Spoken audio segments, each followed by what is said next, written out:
Imagine, your son comes to visit and finds his father lying in the storage room under the stairs, covered in bruises, and calmly says, "His place is outside, but I took pity on him and gave him a room under the stairs." But as soon as his son quietly closes the door from the inside, his son-in-law realizes that the real punishment is just beginning. Before we continue, please subscribe to the channel and let us know where you are listening in the comments.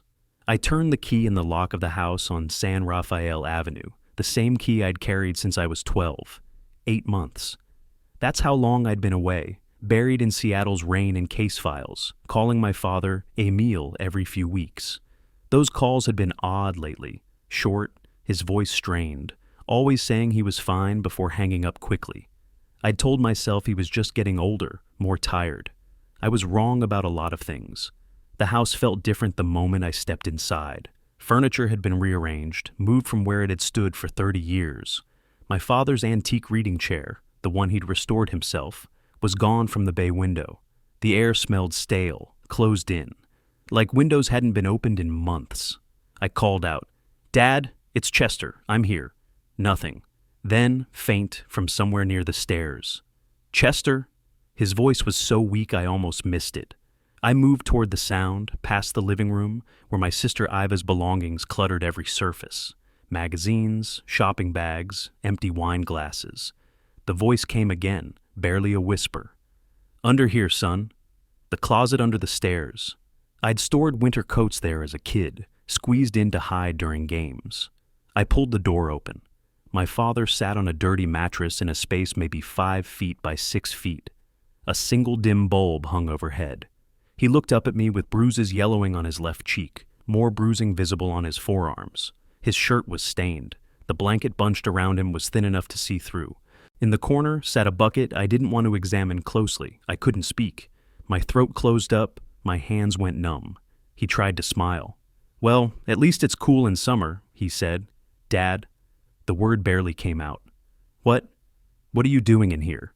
"This is my room now." He said it matter-of-factly, like he was describing a hotel. "Has been for about 4 months. Iva and Elmer, my son-in-law, they took the master bedroom. Made sense, really. It's bigger." I knelt down on the filthy floor, my suit pants soaking up whatever moisture lived in that concrete. 4 months? "Dad, tell me everything, right now." He looked away, studying the bucket like it was fascinating. "It started 2 years ago.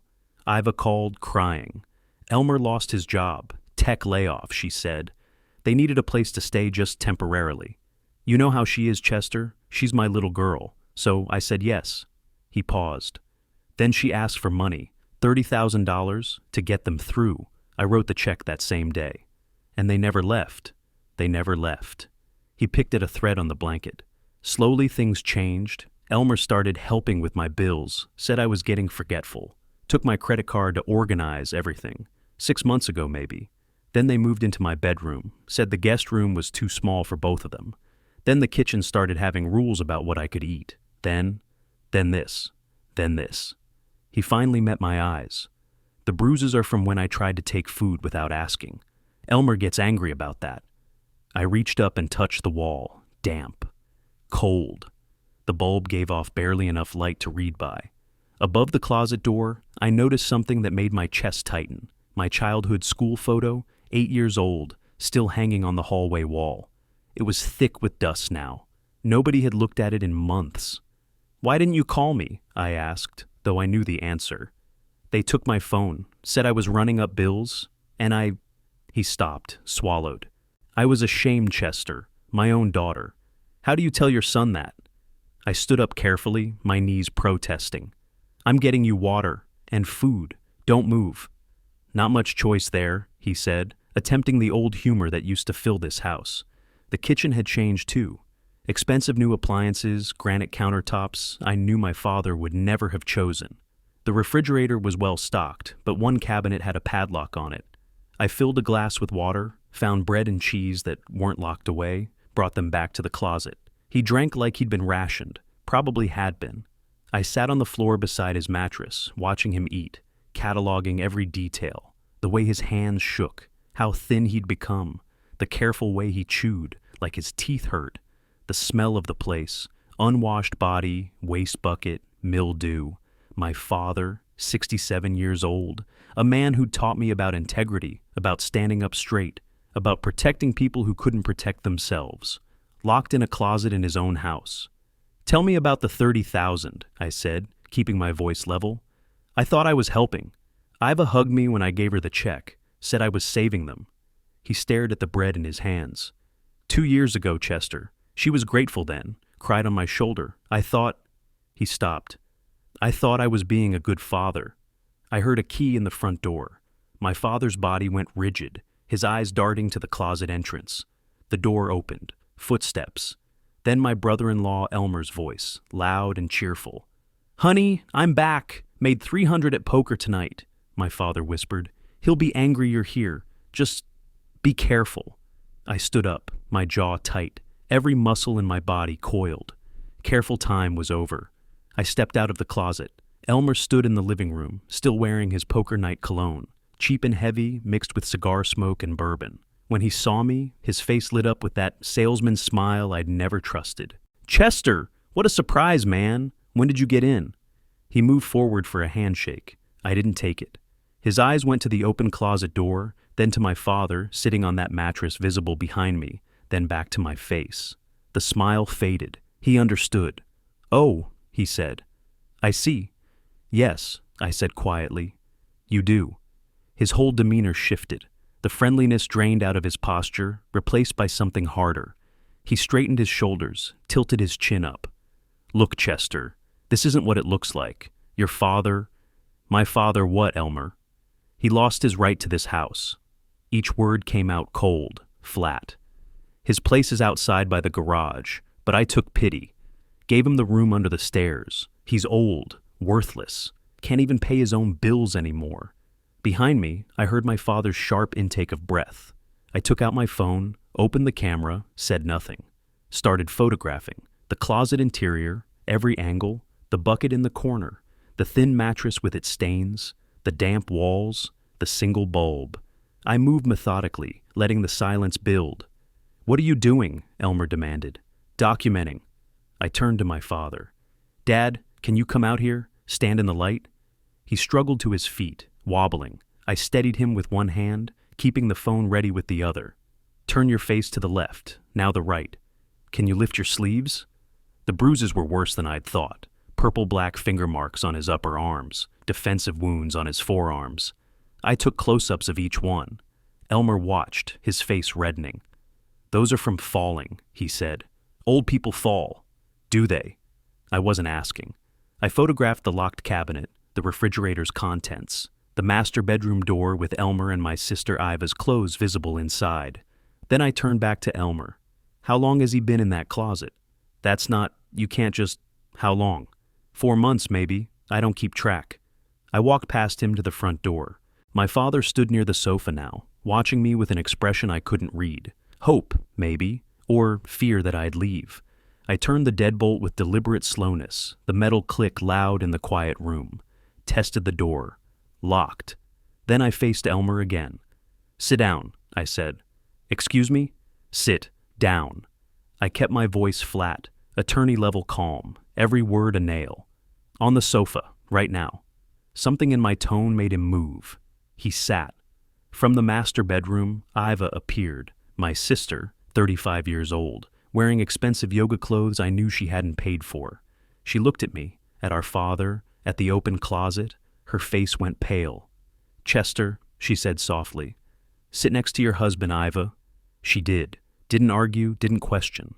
Just sat, folding her hands in her lap like a child called to the principal's office. She wouldn't meet our father's eyes. I remained standing, positioned between them and the locked door. "Let me make sure I understand the situation," I said. 2 years ago, Elmer lost his job. Dad gave you $30,000. A loan, I assume?" Elmer shrugged. "He offered." "I asked for a loan," Iva whispered. "We needed help." "And you moved in, temporarily." "That was the plan," Elmer said. "But your father needed us here, managing things. He was getting confused, forgetting bills." "Show me the medical diagnosis of dementia," I interrupted. "The doctor's evaluation that declared him incompetent. I'll wait." Silence. "That's what I thought." I pulled my briefcase from where I'd dropped it by the door, set it on the coffee table, opened it. Let me explain something about my profession. I'm a family law attorney. I specialize in elder law specifically. Financial exploitation, conservatorship abuse, neglect. I pulled out several printed documents, laid them across the table one by one. California Welfare and Institutions Code, Section 15610-30. That's the legal definition of elder abuse. Section 368, criminal penalties. The punishments are substantial, Elmer. We're talking felony charges. His jaw tightened. Iva's hands started shaking in her lap. My father spoke for the first time since sitting down. Iva, his voice cracked. Sweetheart, remember when I taught you about antique furniture? When we'd go to auctions every weekend, just you and me? You'd say I was your favorite person in the world. She closed her eyes. What happened to that girl? He asked. Where did she go? Dad, it's not, she started, but Elmer's hand shot out, gripped her wrist. Don't, Elmer said to her, then to me. You don't understand. We've been taking care of everything. The bills, the house, feeding him. He should be grateful. Grateful, I leaned forward. For being locked in a closet? For bruises? For having his credit card stolen? His bedroom taken? His food restricted? We didn't steal. Financial exploitation of an elder. That's the legal term, Elmer. Taking control of someone's assets through intimidation, fraud, or undue influence. The $30,000 was just the beginning, wasn't it? You got access to his accounts, his credit card, his house. I paused. His dignity. Iva was crying now, silent tears running down her face. Still wouldn't look at our father.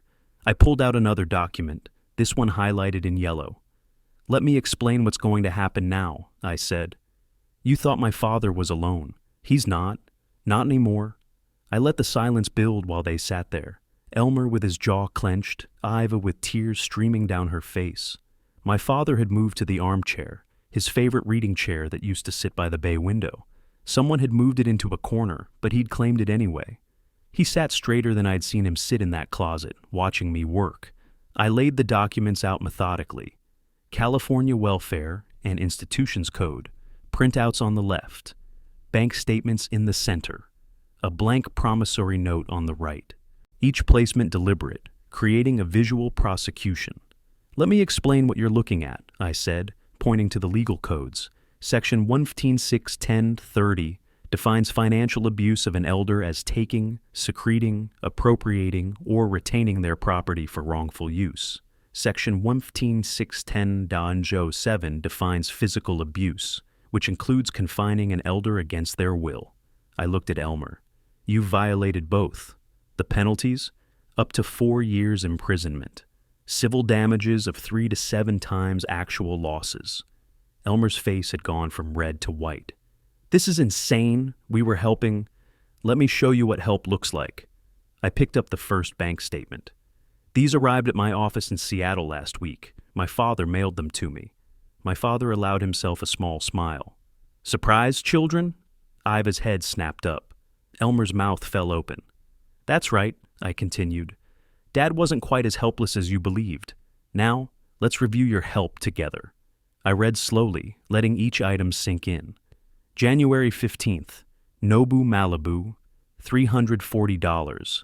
January 23rd through 25th, Bellagio, Hotel Las Vegas, $890 per night. 3 nights. February 2nd, Nordstrom South Coast Plaza, $2,100. We needed, Elmer started. February 7th, Providence Restaurant Los Angeles, $415. February 19th, Aria Resort Casino, $1,200. March 4th. Stop. Elmer's voice cracked. Just stop. Should I? Because there are 8 months of this. 8 months of you living like royalty on my father's money while he lived in a closet eating rationed food. I set down that statement, picked up another. Total unauthorized withdrawals, $43,000. Added to the $30,000 loan that was never repaid, we're at $73,000. We were going to pay him back, Iva whispered. With what? I asked. Your imaginary income? Elmer's poker winnings? My father spoke quietly. Eva, sweetheart, Remember when I taught you about antique furniture? We'd spend Saturdays at auctions. You'd hold my hand and point at the pieces you loved.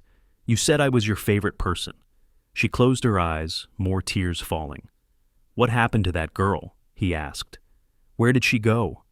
Dad, we didn't mean for it to. She stopped looking at Elmer, who grabbed her wrist hard enough that his knuckles went white. Don't, Elmer said to her. Then to me, you can't prove we stole anything. He gave us access to his accounts. He authorized. I pulled out another document. Bank signature cards. See this? Only my father's signature is required for withdrawals. Not yours, not Eva's. Every transaction you made without his explicit permission for that specific purchase is theft. I leaned forward. But let's discuss the physical abuse, shall we? 4 months in a closet, bruises, restricted food. Those are felonies, Elmer, not misdemeanors. Felonies. He stared at the documents like he might catch fire. Here's what happens next, I said, pulling the promissory note to the center. You have one choice. You sign this note acknowledging the $73,000 debt. You move to the guest room tonight. You return every financial document, every credit card, every piece of mail you've confiscated. Or, I checked my watch. In 11 hours, at 9 a.m. tomorrow, I walk into Pasadena Courthouse and file criminal elder abuse charges and a civil suit. Your choice. You have 60 seconds. This is coercion, Elmer said, but his voice had no strength behind it. No, this is consequences. I placed a pen on top of the promissory note. 50 seconds. Iva reached for the pen with shaking hands. Elmer tried to stop her, but she pulled away. Sign it, she said to him, her voice breaking. Just sign it. She signed first, her signature barely legible. Elmer stared at the document, at me, at my father. Then he signed. I photographed the signed note from 4 angles, sent copies to my email while they watched. Standard legal practice, I said. Now, the guest room. Start moving your things. Tonight. They stood like sleepwalkers. My father retrieved his credit card from Elmer's wallet on the hall table. I hadn't even noticed it there. He held it up to the light, checking for damage, a small gesture of reclaimed control. It took them 2 hours to move their belongings. I supervised, documenting each load with my phone. My father stayed in the armchair, watching his daughter and son-in-law carry armfuls of clothing up the stairs to the smaller room. When they finished, I handed my father a business card. Margaret Rothschild, elder rights attorney in Los Angeles. I've already briefed her. She'll call you tomorrow to discuss ongoing representation. Thank you, son, he said quietly. Near midnight, I left for a hotel. My father stood at the door to his reclaimed master bedroom, holding the promissory note. As I drove away, I could hear their whispers through the walls, angry, resentful, plotting. I'd bought him time, but I knew this wasn't over. 3 weeks crawled by like wounded animals. I'd reclaimed my bedroom, but the house felt like a demilitarized zone. Elmer and Eva stayed in the guest room, emerging for silent breakfasts and forced small talk. They avoided my eyes. I watched them constantly. Chester had returned to Seattle the morning after our confrontation. I missed his presence, but his absence gave me freedom to investigate without interference. Because I felt it in my bones, that their compliance was performance, not surrender. Tuesday morning, Elmer left in his Dodge Challenger at 7:30. I waited 20 minutes, then took the trash bins to the curb. Except I didn't just take them, I searched. The third envelope I found was from Pacific Credit Solutions. Final notice, addressed to Elmer. Inside, a collection letter details $67,000 in total debt. $31,000 for the Dodge Challenger, underwater by $8,000. $24,000 across 4 maxed credit cards. $12,000 from something called Quick Cash Now, with an interest rate that should be criminal. I photographed every page with the phone Chester had left me. Wednesday afternoon, while they were both out, Iva shopping, Elmer job hunting, I sorted the recycling bin. Elmer was careless. He never shredded anything, apparently believing I was too old or too broken to check. I found printed Google searches. My hands started shaking when I read them. Quit claim deed California. Transfer property elderly parent. Power of attorney dementia patient. Forged signature penalty California. The searches were dated November, 2 weeks before Chester's visit. Before they'd locked me in that closet. Elmer hadn't just wanted my money. He'd wanted my house. All of it. The property was worth $2.8 million, and he'd been researching how to steal it. I sat on the kitchen floor with those papers spread around me, understanding fully for the first time how close I'd come to losing everything. Thursday afternoon, I took my daily walk. I'd established a routine, 3 p.m. around the neighborhood, checking in with people I'd known for years. Most days I just waved and kept moving. But today, Harold Finch, my neighbor 3 houses down, was trimming his roses. Harold was 72, a retired notary. We'd been friends since 1995. "Emile!" He waved me over. "Haven't seen you in months. You all right?" "Getting there," I said. "Family stuff." "Ah." He clipped a dead bloom, dropped it in his basket. "You know, something's been bothering me. Happened a few months back. Your son-in-law came by asking questions." My pulse jumped. "What kind of questions?" "About property transfers. Specifically, how to help an elderly homeowner sign over their deed when they don't understand anymore." Harold made air quotes with his pruning shears. "Wanted notary advice. Said it was for you, that you were getting confused and he wanted to manage things properly." The world tilted slightly. "What did you tell him?" "I told him I don't help with those situations. Seen too many elderly folks taken advantage of in my career. Something about the way he asked felt wrong." Harold looked at me carefully. "Should have told you then. I'm sorry." "Don't be. You did exactly right." I kept my voice steady. "Thank you for telling me now." Back home, I locked myself in my study, opened my laptop, emailed Margaret Rothschild with scans of everything I'd found. She responded within 3 hours. "Mr. Stone, these documents suggest attempted fraud beyond financial abuse. The quitclaim research shows premeditation. If he'd succeeded, you could have lost your home. We need to escalate." Friday afternoon, I needed clean linens from the guest room closet. Iva and Elmer were downstairs. I opened the closet, reached for the shelf, and knocked over a small jewelry box. Photos spilled across the floor. Young Eva at antique auctions, maybe 16, standing beside my Chippendale chairs with that bright smile she used to have. A birthday card in her handwriting. "To the best dad ever, thank you for teaching me about beautiful things. Love you forever." Underneath, a recent note. Different handwriting, rushed, angry. Eva to Elmer. "You're right, he's sitting on millions. We deserve it more than some museum." I sat on their bed holding these contrasting images. The daughter I'd raised versus the woman who'd helped lock me in a closet. The transformation documented in paper and ink. That evening, I spread everything across my study desk. Collection letters proving $67,000 in debt. Google searches proving fraud planning. Harold's testimony about the quitclaim questions. The note proving Eva's active complicity, not just weak compliance. A pattern emerged. Elmer wasn't retreating, he was regrouping. The polite breakfast conversations, the absence during job hunts, he was plotting something. Desperate men with $67,000 in debt and failed plans don't suddenly become peaceful. My phone rang. Chester, checking in from Seattle. "Dad, how's it going?" I looked at the evidence spread before me. "Son, I need you to help me do more than defend. It's time to make sure they can never try this again." Silence on the line, then, "Tell me what you found." I did. All of it. The debt. The quitclaim searches, Harold's story, Iva's note. When I finished, Chester was quiet for a long moment. "Dad, they weren't just stealing from you. They were trying to erase you completely." "I know, so what do we do about it?" "We make them face every single consequence available under law, not just the promissory note. Everything, criminal charges, civil suit, whatever it takes to ensure they can't hurt you or anyone else again." I leaned back in my chair, feeling something I hadn't felt in months. Not just safety, power. "When can you come back down?" "I'll be there Sunday night. Start writing down everything, times, dates, conversations, anything you remember. We're building a case that won't just win. It'll dismantle them." After we hung up, I sat in my study listening to the house. Iva's quiet crying from the guest room. Elmer's angry muttering. The sounds of people who'd gambled everything and lost, waiting for one more chance to win it back. They wouldn't get it. Chester had given me 3 weeks of safety. I'd used them to see the full picture. Now we'd show them what real consequences looked like.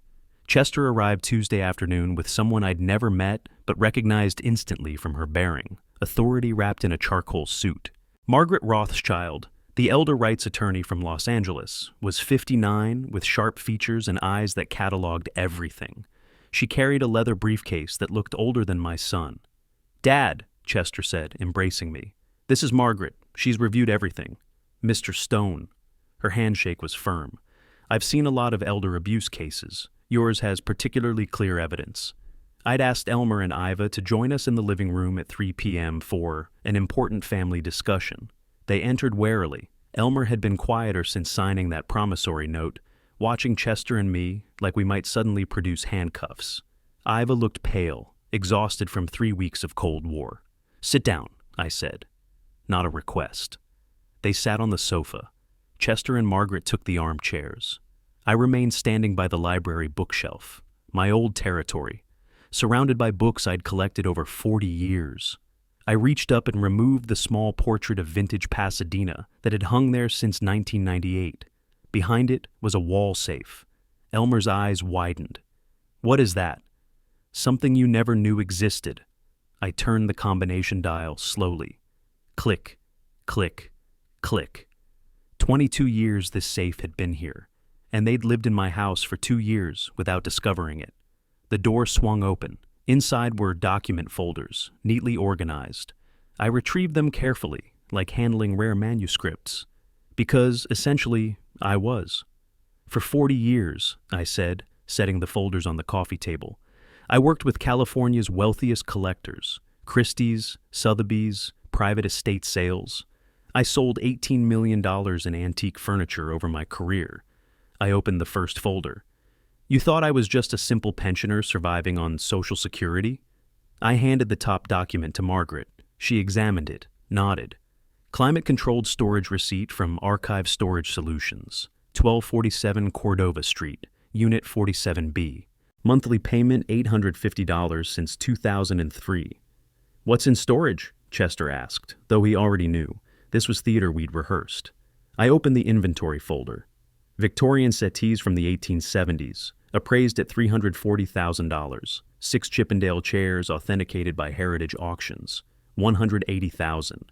A Georgian cabinet I acquired from the Huntington estate sale in 2001, $290,000. Various other pieces. I looked directly at Elmer. Total certified value, $2.1 million. His face cycled through white to red to purple in about 10 seconds. "But that's not all." I handed Margaret the next document. She read it aloud. "Charles Schwab Investment Portfolio, December 2024 Statement. Holdings, $1.8 million in diversified stocks and bonds." Eva made a small sound, almost a whimper. And finally, I opened the last folder myself. My stamp collection, Scott Catalog certified, 1918 Inverted Jenny, $180,000. British Guiana, 1856, $95,000. Others totaling $340,000. The room was silent except for Iva's ragged breathing. "You stole $43,000 from my checking account," I said quietly, "and thought you'd gotten away with something. You missed $4 million in assets you never knew existed." I paused, letting that sink in. I played the role of helpless pensioner deliberately, to see who you truly were, whether you valued me or my assets. "This is insane," Elmer stammered. "You let us think—" "I protected what mattered," I interrupted. "Turns out I was right. You chose the assets you could see, missed the ones I hid." Margaret stood, opened her briefcase, removed a document. "Mr. Morrison, Ms. Stone Morrison, I'm serving you notice of civil litigation in Los Angeles County Superior Court. Elder abuse under California Welfare and Institutions Code. Section B15657 OFUF permits recovery of 3 to 7 times actual damages for financial exploitation of seniors." She placed papers in front of them.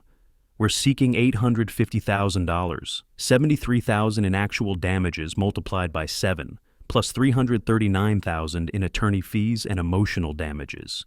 You have 30 days to retain counsel and respond." Elmer shot to his feet. "We don't have that kind of money. You can't—" "Assets can be seized," Margaret said calmly. "Wages garnished. The court will determine collection methods." "Daddy!" Iva was crying now, reaching toward me. "We didn't know." If we'd known you had all this, I stepped back from her hand. If you'd known I was wealthy, you'd have treated me better. That's exactly the problem, sweetheart. You valued money you could steal, not the father you had. I tested you. You failed. This is entrapment, Elmer's voice rose. You manipulated us. You're not even mentally... Chester moved between us. Careful with that sentence, Elmer. You're in the presence of 2 attorneys and making threats. Elmer's jaw worked, but he sat back down. Iva sobbed into her hands. I looked at my daughter and felt nothing but hollow disappointment. Family doesn't imprison their father in a closet. You wanted what I had. Now you'll pay for it. Margaret and Chester left around 7.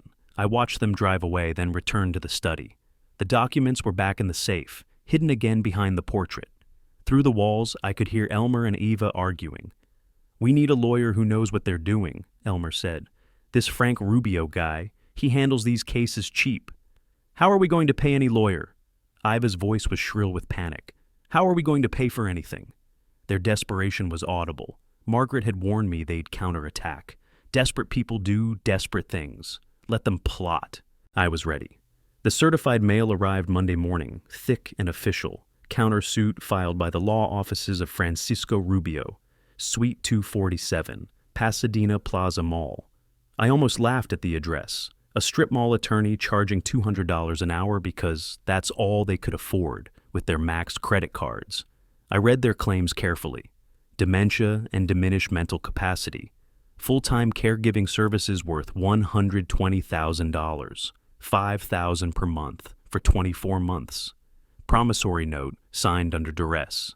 Chester exploiting his vulnerable elderly father for inheritance purposes.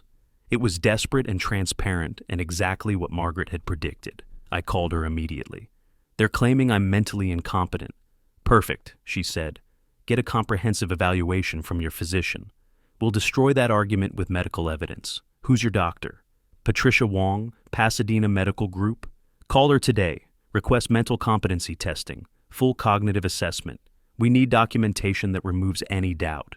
Dr. Wong's office scheduled me for Wednesday morning. In the meantime, I started using my phone's voice recorder app for every interaction with Elmer and Eva.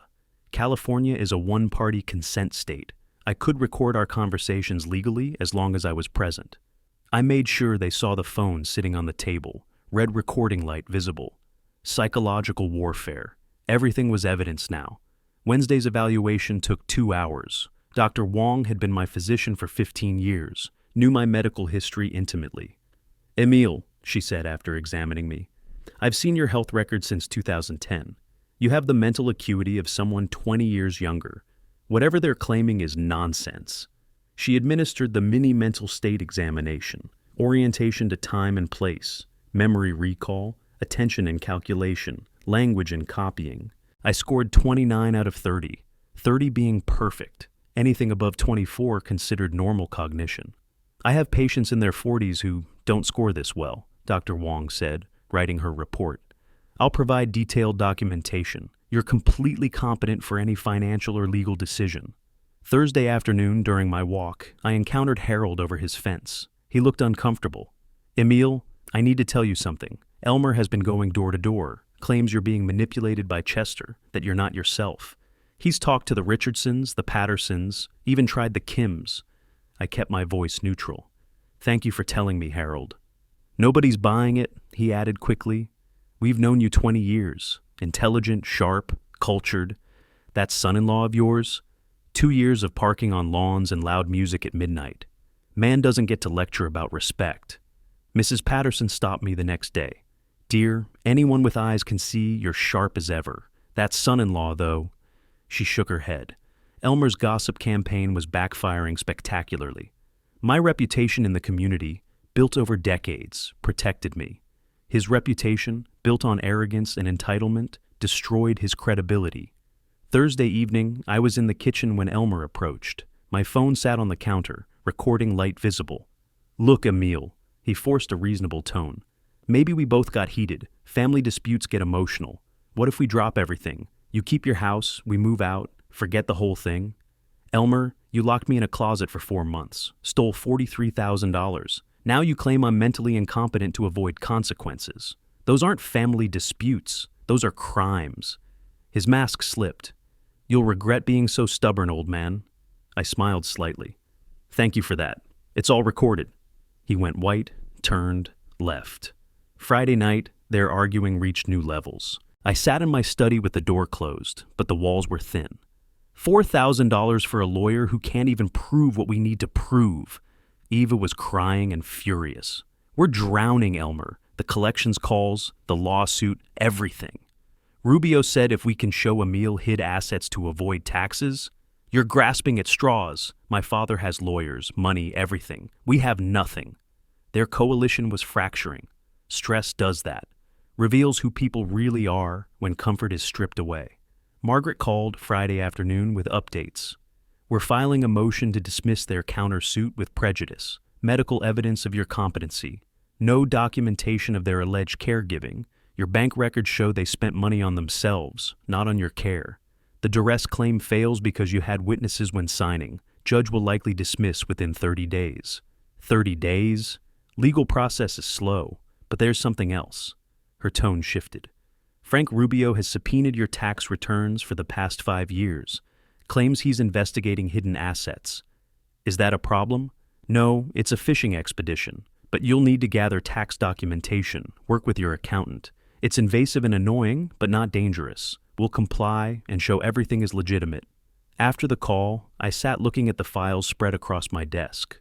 Dr. Wong's competency evaluation, recordings of Elmer's statements, Harold's testimony about the door-to-door campaign, Margaret's motion to dismiss. They wanted to drag me through mud because they were drowning. Fine. I'd survived worse than paperwork. Saturday evening, I heard them leave, probably for another meeting with Frank Rubio, trying to find some angle, some leverage, some miracle that would save them from $850,000 in damages they'd never be able to pay. The house was quiet without their presence. I walked through rooms I'd lived in for 30 years, past furniture I'd collected and restored, past photographs of family dinners when Eva was young and loving and hadn't yet learned to value assets over people. This was going to be a long battle. They'd fight every step. Margaret had warned me, desperate people don't surrender easily. They thrash. They make threats. They file frivolous claims and waste everyone's time.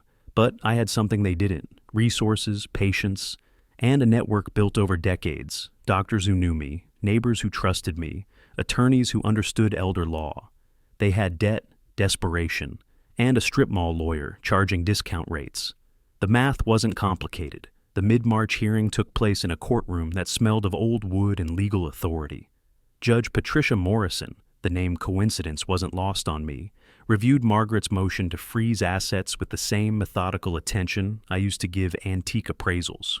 "Your Honor," Margaret said, standing, "we have evidence the defendants maintain $18,000 in a joint account, funded by money stolen from my client. Given their debt situation and flight risk, we request immediate asset freeze and a 30-day eviction order." Frank Rubio stumbled through objections. "Your Honor, my clients need access to funds for living expenses." "Funds obtained through financial exploitation?" Judge Morrison looked up sharply. "Motion granted. Assets frozen effective immediately. I'm also issuing a restraining order requiring Mr. Morrison and Ms. Stone Morrison to vacate the property within 30 days. Elmer's face drained white. Iva gripped the table edge. Over the following weeks, I watched their systematic collapse from my study window. I'd hear Elmer on the phone. He always used speaker, probably didn't realize how thin the walls were. "I live there. I pay the expenses." Then the bank officer's patient voice. "Sir, the property deed shows Emil Stone as sole owner. You're not on title." 3 banks rejected him. Wells Fargo, Bank of America, Chase. Same answer every time. The Dodge Challenger proved equally useless. I overheard that call too. "What do you mean I owe more than it's worth?" Desperation creeping into his voice. "Current market value is $26,000, sir. Your loan balance is $31,000. You'd need to pay the $5,000 difference." "I don't have $5,000. I don't have anything." The collection agencies intensified. Pacific Credit Solutions, Quick Cash Now. 4 different credit card companies. I tracked them in a notebook. 4 calls on March 15th, 7 on the 20th, 9 by the 25th.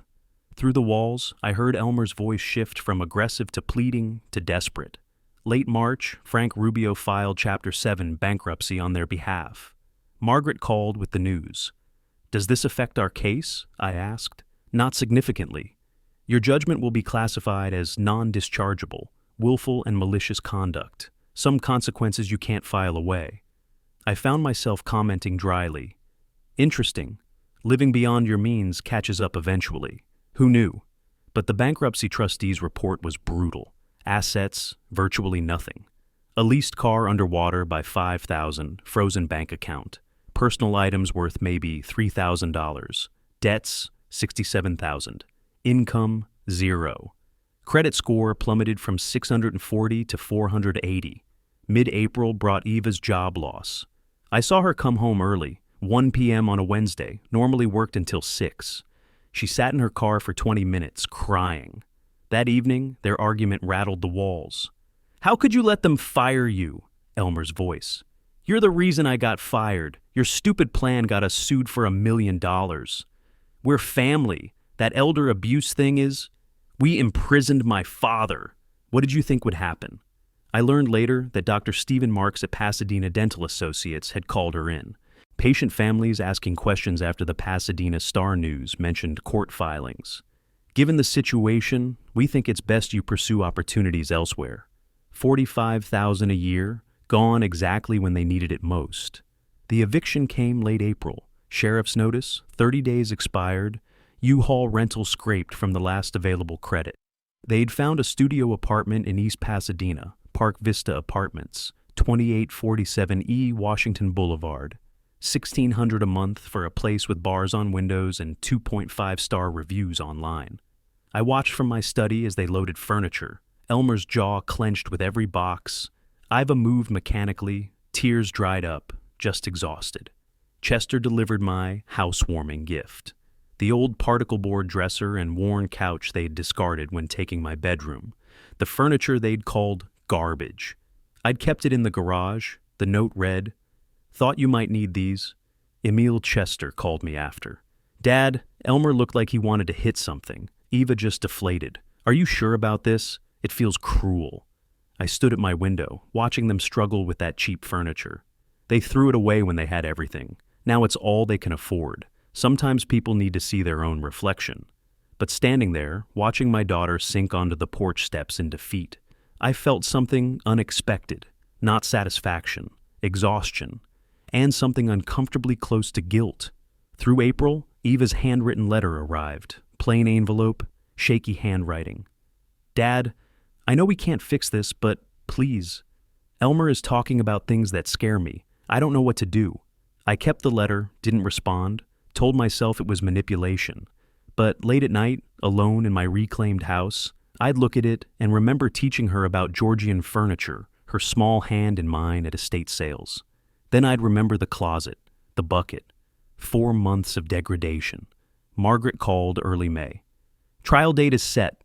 May 15th, Pasadena Courthouse, Judge Morrison presiding. This is where we finish it. The judgment hearing will formalize everything. $267,000, plus potential criminal referral for Elmer. Are you ready?" I looked around my house. Empty. Quiet. Mine again. "Yes," I said. "Let's end this." The week before trial, Margaret came to my kitchen with a legal pad and systematic questions. "When you're on that stand," she said, "they'll try to make you seem weak or vindictive. You're neither. You're a man who suffered abuse and sought justice. If you need to cry, cry. Authentic emotion is your strongest evidence." "I've spent 3 months being strategic," I said. "Now I just need to tell the truth." "Exactly. Truth is your weapon." We prepared exhibits, photographs of the closet with timestamps, Dr. Wong's medical records documenting bruises, bank statements with highlighted luxury purchases while I ate crackers. I drafted a timeline. September 2024, forced into closet. October through December, systematic abuse. January 2025, Chester's discovery. May 15th arrived too quickly and not quickly enough. The Pasadena Courthouse, built in 1927, had marble steps and the weight of history. Chester and Margaret flanked me through security. In the hallway, I saw Elmer and Iva with Frank Rubio. Elmer wore a borrowed suit, ill-fitting. Iva, a simple dress I didn't recognize. Both looked exhausted. Elmer glared. Iva studied the floor. A journalist sat in the gallery. Michelle Rodriguez from the Pasadena Star-News, notebook ready. Margaret had warned me press might attend elder abuse cases. Judge Morrison took the bench at 10 a.m. sharp. We're here for judgment hearing in Stone versus Morrison and Stone Morrison. Counsel, proceed. Margaret presented evidence methodically. Photographs first, the closet, 1.5 by 2 meters, dirty mattress, bucket, single dim bulb. The gallery was silent. Exhibit B, Margaret said. Medical records from Dr. Patricia Wong, dated January 18, 2025, documenting bruises on Mr. Stone's face, arms, and ribs. The doctor's notes state, consistent with confined living conditions and physical neglect. Color photographs, my bruises close up. I heard Iva's sharp intake of breath. Exhibit C, bank statements showing $43,000 in unauthorized withdrawals. Margaret read slowly. Nobu Malibu, $340. South Coast Plaza, 2100 in one afternoon. Bellagio Hotel, Las Vegas, $890 per night for 3 nights. Luxury expenditures while Mr. Stone subsisted on crackers and canned soup. Harold Finch testified next. My neighbor, 72, retired notary, credible and calm. I saw Emil taking out trash at 6 a.m. wearing stained clothing, Harold said. He looked thin, tired. Meanwhile, Elmer slept until noon, drove an expensive car, acted like he owned the place. Something wasn't right. Then my turn. Mr. Stone, Margaret said gently after I was sworn in, can you describe a typical day in the closet? I kept my voice steady. I'd wake at dawn, use the bucket they gave me as a bathroom, wait hours for them to leave so I could use a real toilet, find food, usually crackers, sometimes soup if I was careful, then back to the closet before they returned. How long did this continue? 4 months, September through December. My voice started cracking. I tried to control it. In my own house, the house I bought 30 years ago, I kept thinking they'd realize, that Eva would remember who I was. I couldn't finish. Tears came unbidden. Judge Morrison offered water. I accepted, hands shaking. Frank Rubio's cross-examination was ineffective. Wasn't there a window in the closet? A 6-inch window near the ceiling that didn't open. You could have left any time? Where would I go? It's my house. They made it clear I wasn't welcome in my own home. Isn't it true you have over $4 million in hidden assets? I have assets I chose not to disclose to temporary guests. That's called financial prudence. Judge Morrison intervened. Mr. Rubio, your client's assumptions about Mr. Stone's finances don't excuse imprisonment and theft. Move on. Rubio had nothing left. He sat down. Elmer whispered urgently. Rubio shook his head. After 30-minute recess, Judge Morrison returned. I've reviewed the evidence and heard testimony. This is among the clearer cases of elder abuse I've encountered. Mr. Stone was subjected to physical confinement, financial exploitation, and systematic degradation by his own daughter and son-in-law. She looked directly at Elmer and Iva. Neither could meet her eyes. I hereby enter judgment against defendants Elmer Morrison and Iva Stone Morrison, jointly and severally in the amount of $267,000, payable within 90 days. This includes actual damages of $73,000, multiplied by 3.5 as punitive damages under California Welfare and Institutions Code, Section B1565705, plus attorney fees. She paused. Additionally, I'm referring this matter to the Los Angeles County District Attorney for potential criminal prosecution of elder abuse charges. Court is adjourned. The gavel struck. Final. Elmer sat stunned, all bluster gone. Iva sobbed into her hands. Frank Rubio gathered his papers quickly. I'll send my final bill, he muttered, leaving them there. Outside on the courthouse steps, Michelle Rodriguez approached.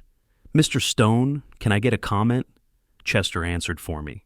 Justice was served today. Elder abuse is a serious crime, and our family is grateful the court recognized that. That evening, Chinese takeout on my kitchen table, the Pasadena Star-News with tomorrow's headline already online, local couple ordered to pay $267K in elder abuse case, criminal charges pending. It's over, Dad, Chester said. You won. I looked around my quiet house. The legal part is over, but Iva sent another letter today. She wants to meet, says she needs to explain, to apologize properly. What do you think you'll do? I don't know yet. I pushed rice around my plate. Margaret says I don't have to forgive to move on, but maybe I didn't finish, didn't know how to. Late June brought reality in the form of bankruptcy court paperwork. Margaret called with the news.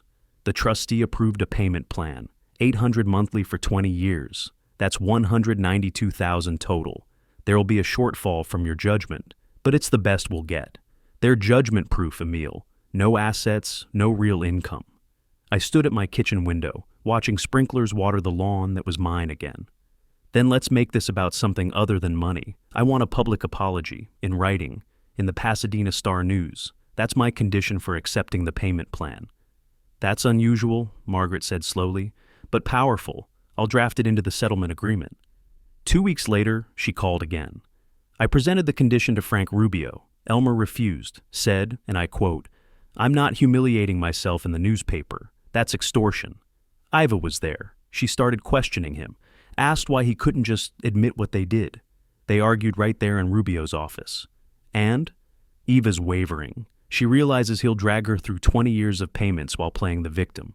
She asked me separately what her options were. I told her about divorce and separate liability. I felt something shift, not quite hope, just recognition that people could surprise you. Mid-July, my doorbell rang unexpectedly. I opened it cautiously. Eva stood alone. She'd lost weight, wore clothing I didn't recognize, probably thrift store, no makeup, exhausted. "Dad, can we talk?" I let her in, but kept distance between us in the living room. She sat on the edge of the sofa like a supplicant. "I was blind," she said, voice breaking immediately. "For 2 years, Elmer told me you didn't love us, that you were hoarding money out of spite, that we deserved the house because you were too old to manage it. I believed him because I loved him." Tears streamed down her face. Real ones. I'd seen enough fake crying to know the difference. "But what we did to you..." She couldn't continue for a moment. "Locking you in that closet, stealing from you, watching you shrink and suffer and saying nothing. It's unforgivable. I know that. I just need you to know I finally see it." I sat across from her, hands steady. "Why now? Why not in the courtroom? Why not when Chester first found me? Because I was still choosing Elmer over truth, still protecting him, still believing his version where we were somehow victims too." She wiped her eyes roughly. "But that public apology condition, when he refused, I realized he'll never take responsibility. Never. I'll spend 20 years paying for his pride while he blames everyone but himself." I'd prepared for this possibility. Consulted Margaret about the legal mechanics. Now I delivered it like a business proposition. "You have 2 options. First, stay married to Elmer, both pay $800 monthly for 20 years, live with this debt and shame forever. Second, divorce him. Publicly acknowledge your part, but make clear he orchestrated this. Write your own apology. Specific, honest, published. Do that, and I'll forgive your portion of the judgment. $120,000. Her head snapped up. "You were complicit," I interrupted. "You spent my money. You stayed silent while I suffered. Those are facts, but Elmer planned it. You followed. There's a difference. I'm offering redemption. Earned, not given. Divorce him within 48 hours, or the offer expires." She filed the papers the next day. The apology appeared in the Pasadena Star-News community section on July 20th. 400 words. Specific. I participated in confining my father to a closet for 4 months. I allowed manipulation to override filial duty.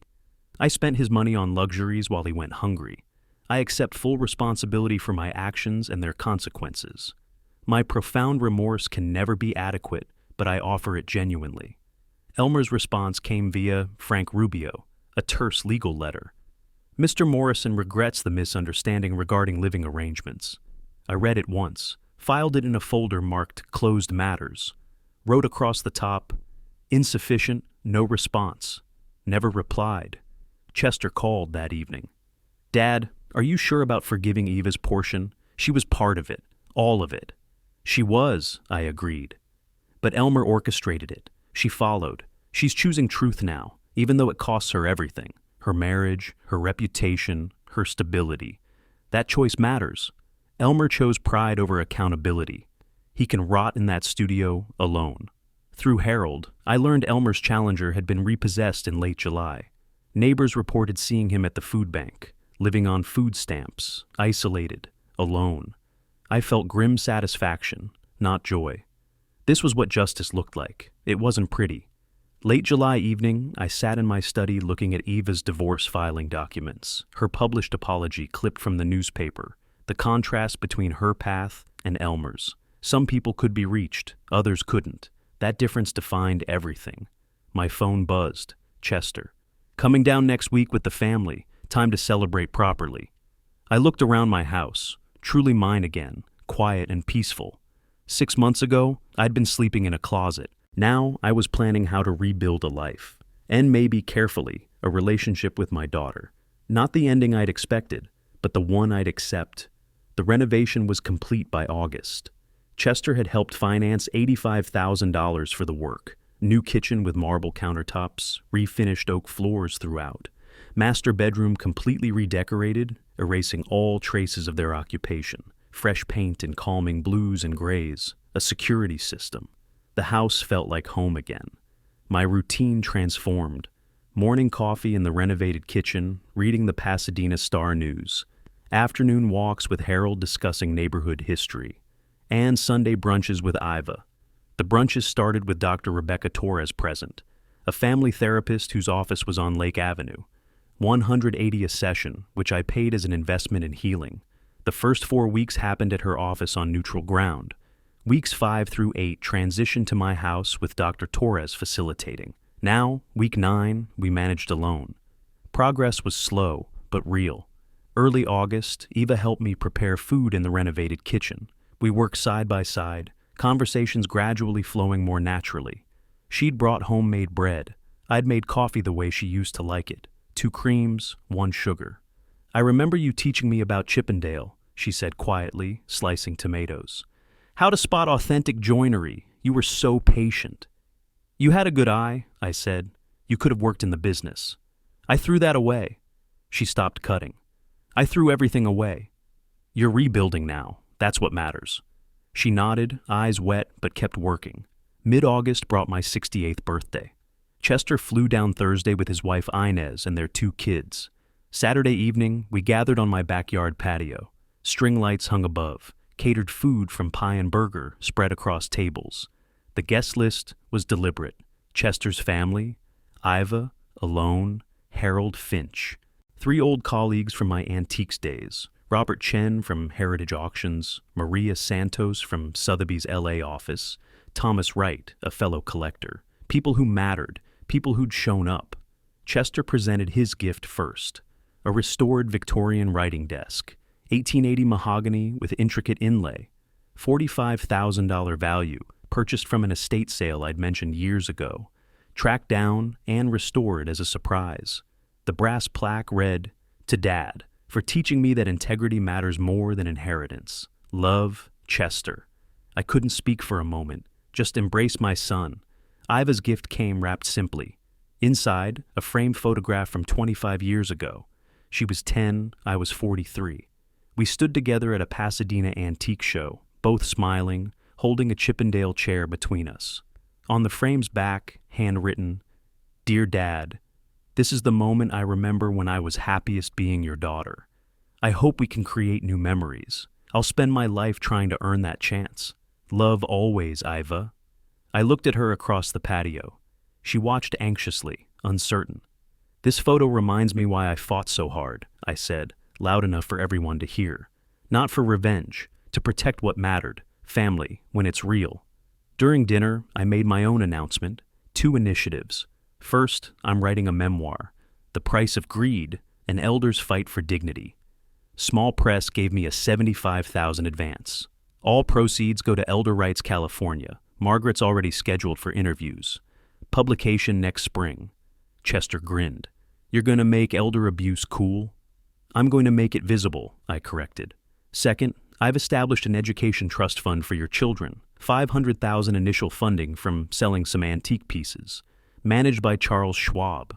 But there's a catch. They can't access it until they complete university and work independently for 5 years. I want them to learn the value of work before inheritance. Chester raised his glass. You're making my kids work? Shocked. You turned out fine. They will too. Later, as guests mingled, Iva approached me privately. Dad, I want to say this in front of everyone. She stood, glass shaking slightly in her hand. The patio quieted. I betrayed my father in the worst possible way. I let greed and manipulation blind me to who he was. Not just my father, but a good man who deserved respect. I allowed him to be locked in a closet. I spent his money while he suffered. I stood silent while he was abused. Her voice broke, but she continued. I can't undo those actions. I can only prove through every day forward that I've changed. Dad, you're not obligated to forgive me, but I need you to know I finally see, and I'm devastated by what I see. I stood, met her eyes across the patio. Forgiveness isn't forgetting, Eva. I'll never forget that closet, but I won't forget who you were before, either, the little girl who loved auctions. I'm giving you a chance, not absolution, a chance. Show me through your actions that you've genuinely changed. We can rebuild something. It won't be what we had, but it can be something real. She hugged me carefully. I let her. Chester gave the final toast. To my father. This past year he taught me more about courage than the previous 37 combined. When I found him in that closet, I saw vulnerability. But since then, I've seen strength I didn't know existed. He didn't just seek justice. He demonstrated that dignity isn't negotiable. Dad, you're the strongest man I know. Happy birthday. As the evening wound down, I reflected aloud. This year taught me, justice isn't about revenge. It's about accountability. Some people, when confronted with their wrongs, find courage to change. I looked at Iva. Others double down on denial. I can't control which path they choose, only my response. To those who earn second chances, I offer them. To those who don't, that's their burden to carry. Early August, Elmer's attorney had sent a letter. Generic legal language. Mr. Morrison expresses regret for any misunderstanding regarding living arrangements and financial matters. I'd read it once, filed it away, written across the top, insufficient, never responded. Some people couldn't admit what they'd done even after losing everything. That was Elmer's burden now, not mine. The guests left around 10. Iva hugged me goodbye, longer than before, more genuine. Same time next Sunday. Same time. Alone finally, I walked through my house. Victorian settees in the living room, Chippendale chairs in the dining room, Georgian cabinet in my study. Each piece a reminder of 40 years building something meaningful. In the master bedroom, my master bedroom, I looked at the photograph Iva had given me, now on the nightstand. Beside it, a photo of Chester's family. The Victorian writing desk sat in the corner, brass plaque catching moonlight. Tomorrow, I'd start writing chapter 3 of the memoir. The closet chapter. The hardest one. But I could write it now because I wasn't in it anymore. That was victory. Not perfect, not complete, but mine. I opened the window to summer breeze, fresh air, freedom, everything that had been taken and reclaimed, and slept peacefully in my own bed for the first time in over a year. If you liked this story, please like this video, subscribe to the channel, and share your impressions of this story in the comments. To listen to the next story, click on the box on the left. Thank you for watching.